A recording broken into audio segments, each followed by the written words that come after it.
Day 1. So last year I dove over 30 times on this plane wreck, so I got pretty familiar with it. The wreckage is scattered all over the lake bottom, and today I dove on the wings and the propeller hub, which actually has one of the propellers still sticking out of it.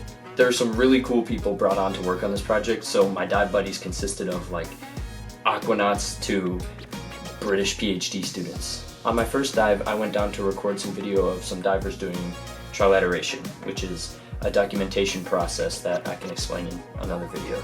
I also helped the divers tidy up the site because there's a National Geographic film crew coming in a couple days.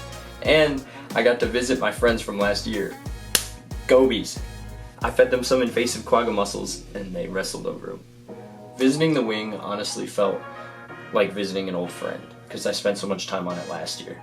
I also tried to keep in mind that in addition to being an archaeological site, it's also a grave site, so I didn't want to tamper too much with the artifacts. After the dive, my dad and I ascended together, and while the waves were starting to get choppy on the surface, it was still sunny. Later in the morning, I set out some more trilateration dives and I ate pretzels. I also joined a conversation with the DNR conservation officers about underwater cocaine smuggling, which is apparently a major problem in Michigan. On the second dive, we visited the prop hub. The team tested some airbags on it to gauge our lifting capability. It looks like the hub might be too heavy to lift without a barge, so it'll probably have to wait till next year. But we did recover some more hunks of metal. Dirk, Wayne, and Kat worked to fix the DNR boat's trim tab while Beth jumped off the upper deck. Is that? Yep. I don't think your bag should be on top of that coat. For my third and final dive of the day, I went down with most of the dive crew to do some circle searches. This is basically where you stick a post in a random spot and then run a line, and then everyone takes a position on the line and just scans the bottom for artifacts. My camera died as soon as I jumped in, which sucked because it was the best dive. Along with a bunch of random hunks of airplane, we recovered a 16mm camera with all the plane's information on it. This was an awesome find. We also found and recovered part of the front gauge panel, which had a clock on it. The clock was frozen around 9:15, which eerily was about the same time that the plane went down. But technically there's no real way of knowing exactly when the clock stopped ticking.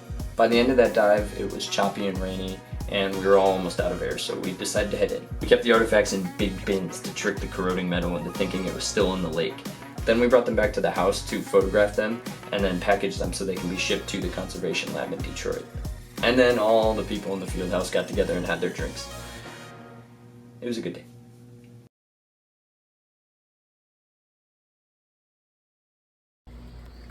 Do you want to see your haul there, Mr. Peters? So we didn't really, nothing really exciting, but the U.S. Army aircraft camera for the guns. Gun camera. Ooh, that's nice. How badass is that? That is cool. And it's got the whole, Yeah, the all serial numbers, shit. everything. Yeah, Wow. everything. Oh. And the clock at the time of the accident. Oh, yeah. Whoa, what a day.